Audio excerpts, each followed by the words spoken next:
You're watching The Breakfast Club.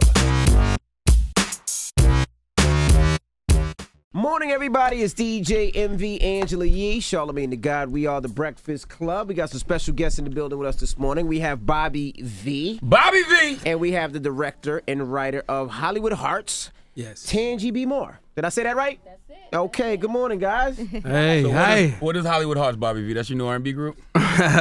Now this is this is a album that I'm coming out with. Mm-hmm. So this album I wanted to make. I didn't want to just do an album. I wanted to do something that meant something. So I have a movie that will be premiering this Saturday on BET that I've been filming the last year. Okay. And it's basically I had a concept. This is kind of like my rendition of Purple Rain. So I had the concept of just making a movie around this album, just so that I wouldn't just be putting another album out. You know what I'm saying? And I started with doing a short, and with filming the short, the guy that was filming the short, his name is Ben Brown. He brought in Tangie B, and she took the short movie and just turned it into a whole just real movie. You know what I'm saying? And then BET picked it up? And BET picked it up. How was that process? You showed it to BET, they loved it, and said we're taking it? Yeah, and they cut a check, you know what I'm saying? And they cut a check, of course. Yeah. So it's like your life story about you being a player and not wanting to settle down, because we know player, Bobby V. You dress like a player. What's that, Versace? No, this Fosace, you know what I'm saying? This Fosace. No, this is actually a lady's line that does a lot of my clothes. Her name Royal De Niro. Okay. So she does a lot of my clothes that I wear. So I try to get my stuff kind of tailored and specially made. You know what I mean? But the movie is definitely something, new for me. I wanted to make sure that when I did this album that it had something to go with the album. Being where R&B is and the state of R&B, you can't just put out an album. And this album is like probably one of my best albums that I've done. So with this album, I wanted to make sure that it had a proper visual and not just like a little mini movie. So Tangie really took it to the next level and made it something real big. But is it like your life story? It's a fiction. Tell them, Tangie. Yeah, it's like loosely based. Like he brought the project to me, and he was like, "Do you think this has legs?" And I was like, "Yeah," because it's like seeing Bobby V, Chris Brown, Usher, seeing a day in their life. It's like taking a peek. Everybody wants to know what goes on with these type of personalities behind the cameras. Right. And so this film really kind of captures the lifestyle of a quote unquote rock star, what their life, is with the women, the money, how they live. And so it's a dope film, and it really digs kind of deep. Now, Bobby, you've been doing your thing for a while, but I mean, Chris Brown and Usher's still on like a high level now. Right, totally. I mean, What you trying to say? Bobby ain't on that level right now. Yeah, That's what I'm it's trying all to good, but I'm getting to that level. You know what I'm saying? Gotcha. We grinding, we working hard, and really, even though I'm playing myself in the movie, I actually went to acting class like a year before I shot this movie, and throughout the movie, and still go to acting class because it's something that I really want to get into.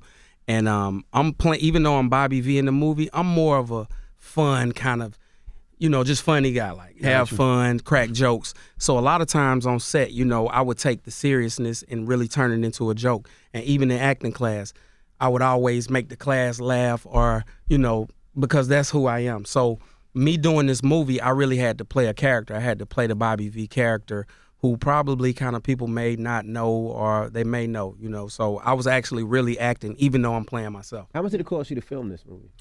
You paid for everything yourself? Yeah, I paid for this. I mean, it was a pretty penny. I don't want to say, you know what I'm saying? No, cost. it didn't look cheap. When I watched the trailer, it didn't look like a cheap. Right. It definitely costs. I find. Movie. It looked like you paid some money, had some real lights and stuff. Correct. When I do things, man, I want to do it the right way. Regardless, even if it makes me to go broke. I want to be like Tyler Perry. You know what I'm saying? I want to be that guy. Put the dress on then. No, I ain't ready for that yet. But, it was a production, though. It was a production. Yeah, Yeah. it was a And I see professional you got production. DC Young Fly in it. That's I see one guy. Lyfe Jennings, Carl Payne is in it. Benzino's in it. Yeah, Cockroach in there. Yeah, and he had Benzino in there. Yeah. Carl Payne is his name, okay? He's more than just cockroach. He always be Cockroach. No, not he always be called for Martin if he always going to be Yeah, somebody. Martin. I would say Martin more than.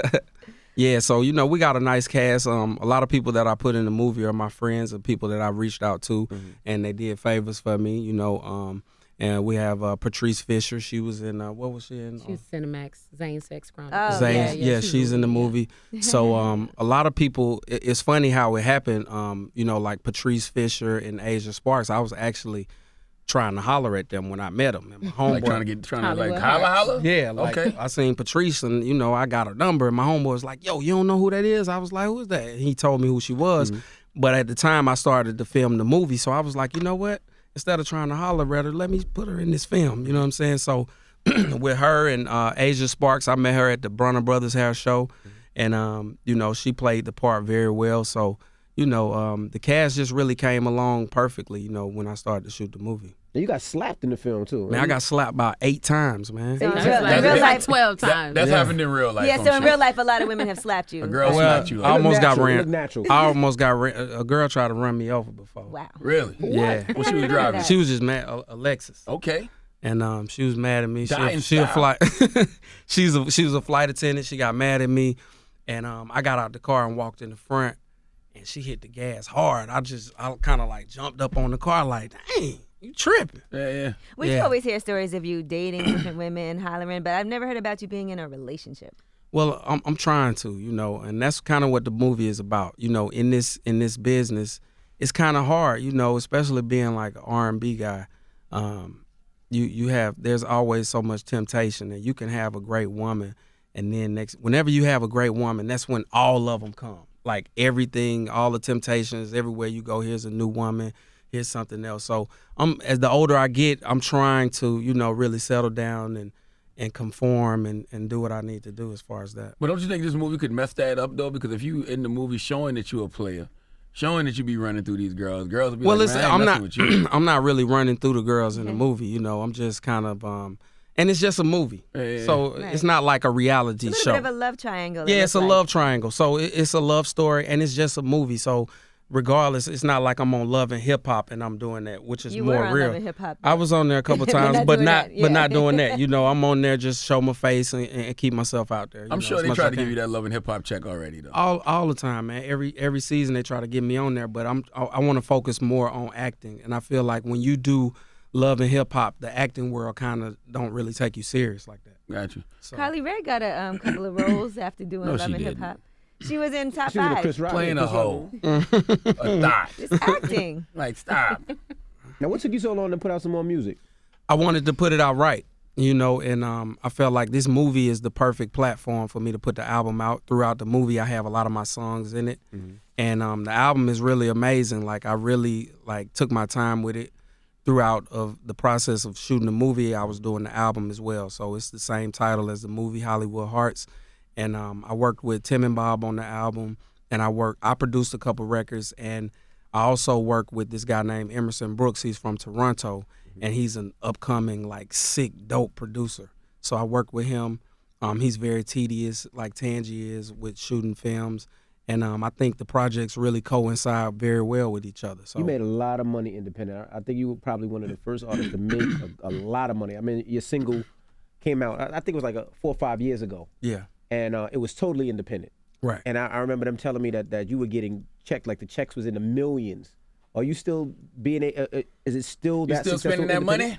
Well, I mean, life is good. I don't God wanna put is your good. money out there like that, but I mean, Let me Google his net worth. is it still that great with independent? Because at that time, you were one of the only ones doing it at the time. I mean, you know, the music business has changed a lot. You know, it's I'm blessed. You know what I'm saying? I have a great family. Ooh, Bobby worth $6 million. I have a great All right, family. Charlamagne. My mom and dad have this farm in Atlanta. It's called the Atlanta Metro Urban Farm. So a lot of times I work with them. They get big grants and stuff like that. They grow a lot of organic things, and they have this big farm in the inner city. So they get a lot of money and stuff for this farm. You know, everything's going organic, and they're actually making this organic wine right now. That's like from fruits, and they have a well on the farm and all type of stuff. So, you know, the music business has been great to me. I still perform. I still, you know, I got shows in Toronto and Savannah this weekend.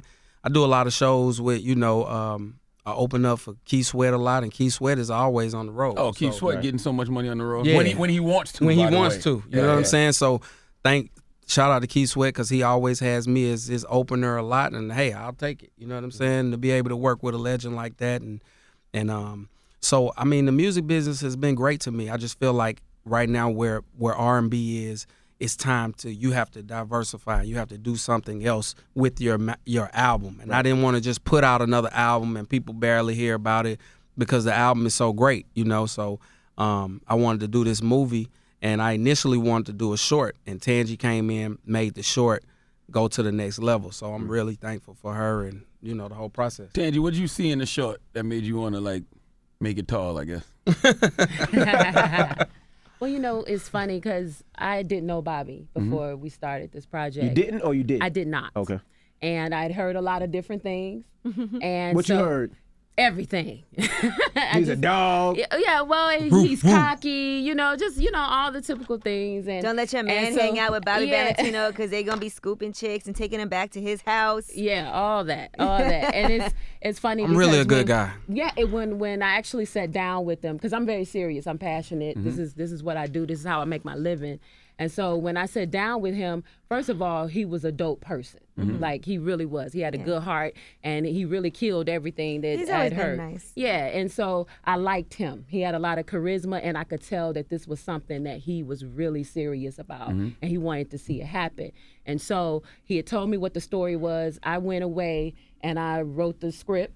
And In like a week. Yeah, in a week. And then we came back, we did table reads, and we pulled everybody in, and everybody was serious because I told them like anything we do, we're gonna take it to broadcast, we're gonna get a deal for it. Like, nice. And everybody was 100% in, and everybody worked well, and it just organically kind of grew and evolved into this like amazing project. And I think you guys would be impressed. I think a lot of people are gonna really like look at Bobby and kind of see that, okay, yo, this cat got range. Like, not only is he a vocalist and a musician, but this cat really have some chops. Like, I could really see him, you know, doing this over and over again. It's kind of reinventing him, I think. And so, you know, I mean, you guys check it out. You know, I love to see what y'all think about it. But we definitely, he put his money where his mouth was, you know, and we put the production, you know, we had a real production. We spent money. We didn't play around with it. We shot it well. I think that's why BET got behind it too, because it's a standard of excellence that I represent. And I think that Bobby also represents it. He showed me that he represented it. And so BET got behind it. And so that's why it's going to air on October 8th. Did you make your money back? Did you make your money back from BET or? Yeah, it's coming. Yeah. So the check wasn't, but checks in the mail. royalties and everything will. It's good to see you not just investing your money in loud ass coach, man. Right, that's smart. That's smart. Yeah. Is it loud? Yeah, is it loud? You know I like to wear stuff that's gonna make folk be like, what the hell he got stands on? out. You want to be a Wait, meme last so time, you bad. know something crazy last time you did? You want to be a meme Yeah, so last time bad. you remember, I think that said was you for the remember. Peach Moon project. No, that was before that. I had the little shorts, the Yeah. short pants thing. Yeah. So I'm always wearing something a little crazy, outlandish. He's always going to stand out. Nah. Take Yeah. a risk in fashion. Yeah. I like to. I've always been fashionable. Now, they got on you back in July because you was tweeting about the Black Lives Matter movement. I guess you were saying why white lives don't matter too. Or No. something to that effect. See, they misinterpreted that. What I said was, at the time, you know, I was saying that. Now watch what you say because you moved Right. come on BET. You Yeah. want- Right. Okay. You know, I just said that, you know, I want us to care when we're killing each other. Got you. Basically, Not that's just all. when white people are not killing just black when white people. people are killing, because we're killing each other. We hate on each other constantly, and we don't uplift each other. So I feel like that, and that was my statement that people took the wrong way. My statement was just saying, like, let's care about each other, like we care about when a white cop kills a black man. Let's march on us killing each other every day. Let's hold ourselves accountable. Let's hold ourselves accountable. So That's basically, all. you're saying all lives matter. All Black Lives Matter, but I'm saying no. I Stop want trying to trap it. Don't let him I trap want you. us to care about ourselves. So you're saying you agree with stop and frisk?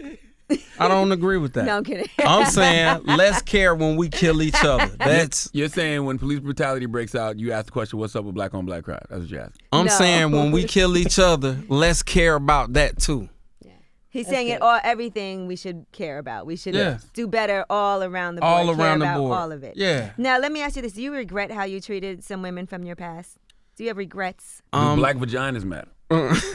Pink ones matter. I don't think I really treat women bad. I think that Not that you treat them bad, but I'm sure you've hurt people's feelings. You've people lied, hurt. you've I gotten get my caught. feelings hurt too. Who hurt your feelings, bro? A lot of females hurt my feelings. lot. That's probably why I am the way I am now. You know, I feel like I always Tangie, you seen this? get my feelings hurt. Like, you know what I'm saying? They'll be like, No. I did not. What's that? Oh, that's old. That's from like 01. It's not old. If it's on the internet, it's not old. It's always brand new. Hey, my mom and daddy my daddy showed me that picture too. He was like, "Son, what's this?" I snatched it out of his hand. Threesome. I don't know what that is. What you mean that your daddy ain't ever had a threesome? He probably did. Hell Man, yeah, he did. He said he probably did. So no more threesomes for you. I'm not going to say that, but you know what I'm saying.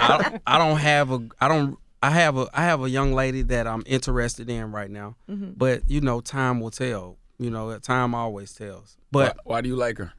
because she's different. I feel like most women are with the sheep. You know what I'm saying? And I feel like she's just different. You know, her thought process is different. She's all organic and non-GMO and all kind of stuff. She tastes good. She's organic. She tastes. Yeah, What's she her tastes. Instagram? She don't even have one. Woo! That's one reason why I really like her. Okay. She don't have no social media. She ain't all on none of that. So that's a key sign for me. I see. Have you seen baby pictures? What you trying to say? She a man? You trying to say she a man? No, I seen her That's personally. what's I seen that They thing. got some good cyborg pussies out here now. Just because you seen her personally don't mean nothing. Where's she from, Atlanta? Yeah, she That's from trying the to A. Google her. She from the A. Okay. Yeah, so she low key, she chill, and you know, it's just gonna take some time just to see where she really at. But right now, I'm liking everything about her. Do you hate the fact that in the industry now you have to do these big events around your albums? Like, it ain't just good music that can sell something anymore? Man, you know, I really enjoy just still, you know, just traveling and doing events, man. It's a blessing, like, right now for me to have this movie and an album coming out at the same time. You know, I'm all for it. I'm all with it, you know. So I really don't mind. So it's cool. All right. All right, October 8th, it's an event. October 8th at 8 o'clock on Hollywood BET. Hearts. Hollywood Hearts. The movie and the album will be out. And I'm excited, man. I'm blessed. I'm thankful, you know. Shout out to Breakfast Club. I'm on here. Mama, we made it. All right, Breakfast Tangie Club. more Bobby V. Yeah. That's what's The Breakfast up. Club. Thank Good you. morning. Yep. The Breakfast Club. Every weekday morning. Tune in